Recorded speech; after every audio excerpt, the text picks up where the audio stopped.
ماہ رمضان کے آخری 10 دن اعتکاف سنت کفایہ ہے اور اس پر 2 حج اور 2 عمروں کے برابر ثواب کی بشارت دی گئی۔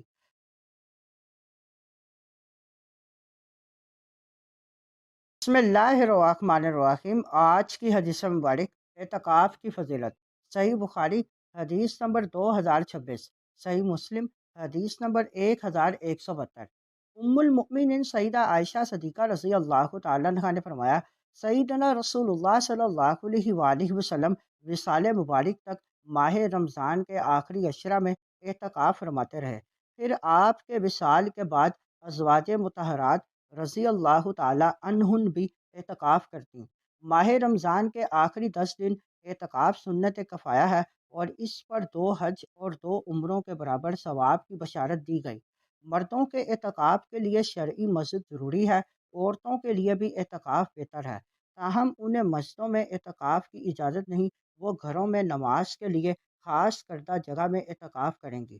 اعتکاف ایک عظیم عبادت ہے جو انسان کو اللہ تعالیٰ کے بہت قریب کر دیتی ہے۔ اس حدیث مبارکہ سے معلوم ہوتا ہے کہ سید عالم صلی اللہ علیہ وآلہ وسلم رمضان المبارک کے آخری عشرے میں باقاعدگی سے اعتکاف فرمایا کرتے تھے۔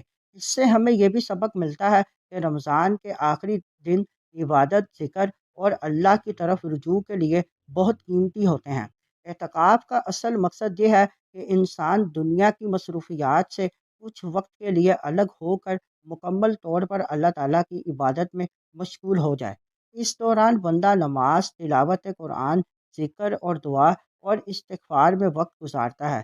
اس طرح اس کا دل صاف ہوتا ہے اور اللہ تعالیٰ سے تعلق مضبوط ہو جاتا ہے۔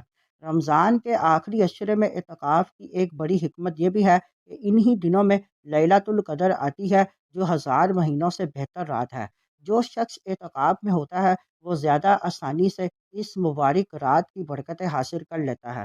یہ حدیث ہمیں یہ بھی بتاتی ہے کہ نبی کریم صلی اللہ علیہ وآلہ وسلم کے وصال کے بعد ازواج مطہرات رضی اللہ تعالیٰ عنہن نے بھی اعتکاف کیا۔ اس سے معلوم ہوتا ہے کہ یہ عبادت مردوں کے ساتھ ساتھ عورتوں کے لیے بھی باعث اجر و ثواب ہے۔ البتہ مرد مسجد میں اعتکاف کرتے ہیں جبکہ عورتیں اپنے گھر میں نماز کے لیے مخصوص جگہ پر اعتکاف کر سکتی ہیں۔ اس حدیث کا پیغام یہ ہے کہ ہمیں رمضان کے آخری دنوں کی قدر کرنی چاہیے، زیادہ سے زیادہ عبادت کرنی چاہیے اور اعتکاف جیسی عظیم سنت کو زندہ رکھنے کی کوشش کرنی چاہیے تاکہ ہم اللہ تعالیٰ کی رحمت، مغفرت اور قرب حاصل کر سکیں۔ اللہ تعالیٰ ہمیں رمضان کی برکتوں سے خوب فائدہ اٹھانے اور اعتکاف جیسی عظیم عبادت کرنے کی توفیق عطا فرمائے۔ آمین۔